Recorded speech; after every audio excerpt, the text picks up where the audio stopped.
Persatuan Wartawan Indonesia atau PWI akan mencabut laporan polisi terhadap pengacara kondang Hotman Paris Hutapea terkait dugaan penghinaan profesi wartawan.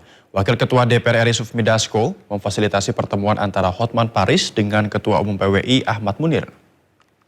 Maaf kepada wartawan tersebut maupun kepada organisasi wartawan di seluruh Indonesia. Momen pertemuan antara pengacara Hotman Paris dengan Ketua Umum Persatuan Wartawan Indonesia PWI Ahmad Munir dibagikan Wakil DPR RI Sufmi Dasko Ahmad di akun media sosial pribadinya @sufmi_dasko. Tampak dalam foto Hotman Paris dan Ahmad Munir bergandengan tangan. Dalam unggahan itu Dasko juga menyertakan sebuah kalimat Persatuan Indonesia. Dasko yang memfasilitasi pertemuan keduanya menyebut pertemuan ini sebagai silaturahmi untuk merajut persatuan.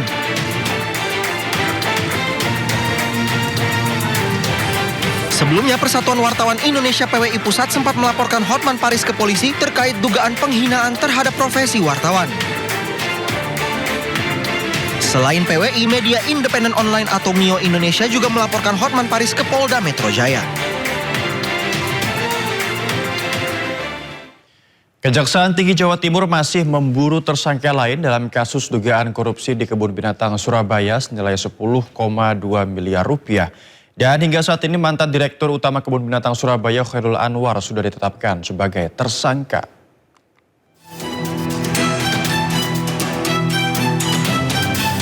Tak hanya manusia, hewan juga menjadi korban korupsi di Indonesia. Salah satunya adalah kasus korupsi di Kebun Binatang Surabaya. Mirisnya, pelaku adalah sang Direktur Utama Khairul Anwar. Praktik korupsi di kebun binatang ini berlangsung sejak 2013 hingga 2024. Kerugian negara akibat praktik korupsi selama 8 tahun ini mencapai 10,2 miliar rupiah. Tak hanya Khairul, Kejati Jatim menduga tersangka lebih dari satu orang. Kejati Jatim pun buka suara terkait alasan pengungkapan kasus yang memakan waktu cukup lama. Korupsi itu dimanapun tidak ada yang berdiri sendiri, pasti ada hal yang lain atau pihak lain. Jadi perkara ini masih terus kami dalami oleh penyidik. Pengumpulan alat bukti tentunya terus dilakukan untuk menjunjung tinggi asas praduga tak bersalah. Selanjutnya mengenai kemungkinan adanya keterlibatan dari pihak lain, tentu kami masih menunggu fakta dari hasil penyelidikan tim. Yang dalam ini kalau ditemukan adanya cukup bukti, maka tentu kami lakukan pengembangan. Korupsi dana operasional KBS berhasil terungkap usai adanya laporan dari masyarakat pada tahun lalu.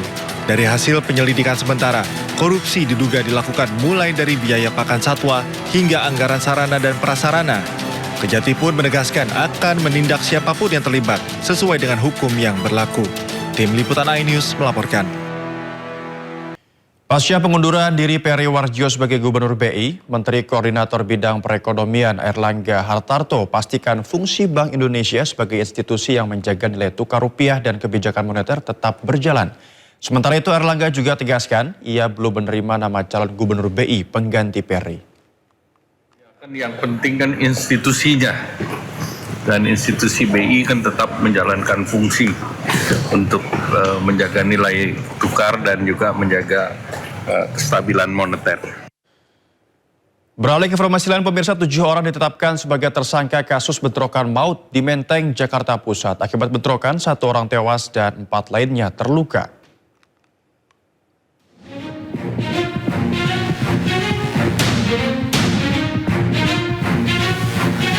Polda Metro Jaya menetapkan 7 tersangka dalam kasus bentrokan maut antar warga di Jalan Tambak Menteng, Jakarta Pusat Minggu pagi kemarin.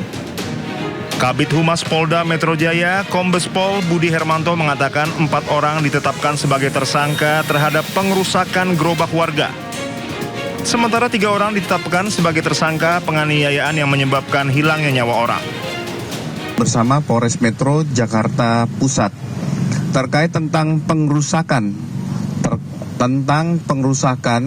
gerobak makanan pedagang, ini sudah ditetapkan 3 orang tersangka. 4 orang tersangka terhadap pengerusakan gerobak warga. Ini juga dari keterangan 8 saksi, termasuk petunjuk dari CCTV dan alat-alat bukti lainnya. Selanjutnya tentang perkara yang kedua, terjadinya pengeroyokan mengakibatkan hilangnya nyawa orang lain. Ini sudah dilakukan pemeriksaan 8 saksi dan ditetapkan 3 orang tersangka. Saat ini sudah diamankan oleh Ditreskrim Polda Metro Jaya.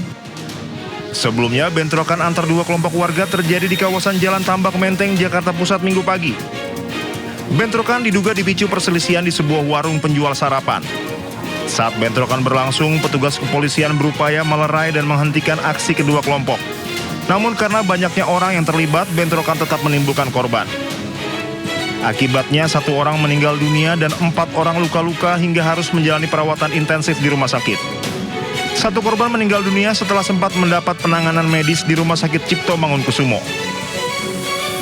Polisi memastikan kedua kelompok warga juga telah menyerahkan perkara ini kepada aparat kepolisian. Sementara petugas gabungan TNI Polri juga disiagakan meski aktivitas di lokasi kejadian telah kondusif. Dari Jakarta, Rani Sanjaya Anyus melaporkan.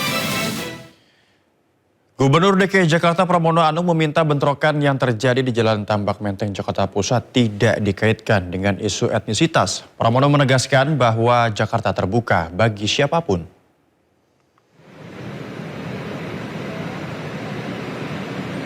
Menurut Pramono Anung, persoalan di Matraman merupakan fakta yang terjadi di lapangan dan harus diselesaikan dengan kepala dingin.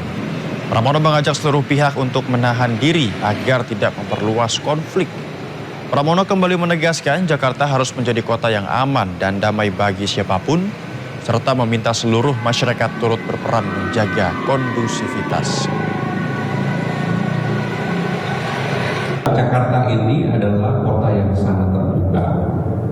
Keanekaragaman di Jakarta itu selama ini terjaga dengan baik.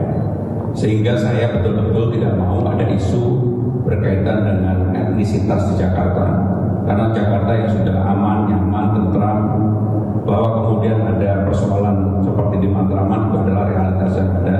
Tetapi saya meminta kepada semuanya untuk menahan diri dan kita menyelesaikan dengan kepala dingin.